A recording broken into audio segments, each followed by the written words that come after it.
How about this, Dean? I've got Rex with me now. He's going to talk to us about restraint. Restraints, employee restraints to start with. Yep. I think the most important.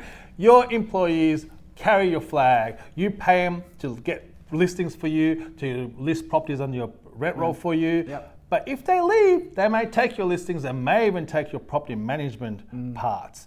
Restraints generally take the view that, hey, they're not enforceable. They are enforceable, provided it's just enough to protect the legitimate interests of the owner. Yep. So if you hire an experienced real estate agent within your territory and say you can't go work within that territory that they've worked prior to working for you, that may not stack up in court. However, if you say, don't go taking any, if you leave me, if you've done appraisals in the last 2 years, don't go taking any of the appraisals you contacted. Don't go contacting my database. Don't go contacting my property management division. Then that is enforceable. And finally, agreed damages.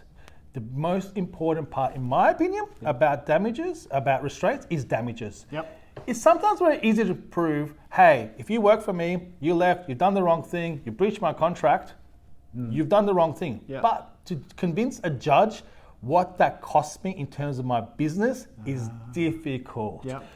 Judges have taken this really strict view that property management is the biggest value of your business.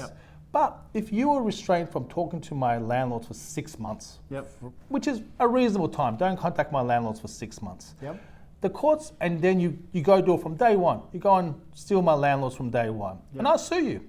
And the court goes, well, yeah, you did the wrong thing. However, and this is a very recent court case in New South Wales, Supreme Court, the court held there's no relationship between a landlord and the agency, in the sense that the landlord can leave the agency at any time. There's no defined term. If your restraint was for 6 months only, the court awarded, even though you did the wrong thing from day one, the court awarded a 0.5 multiplier on the rent roll. Because it was six. Because it was only 6 months to stop you.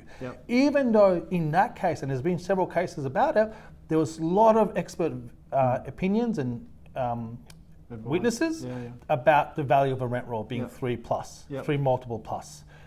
To get around this, it's really important. Check your employment agreements, have a look at agreed damages. Make sure your employees from the outset agree to pay you a 3 or 3.5, whatever the multiple of your rent roll is.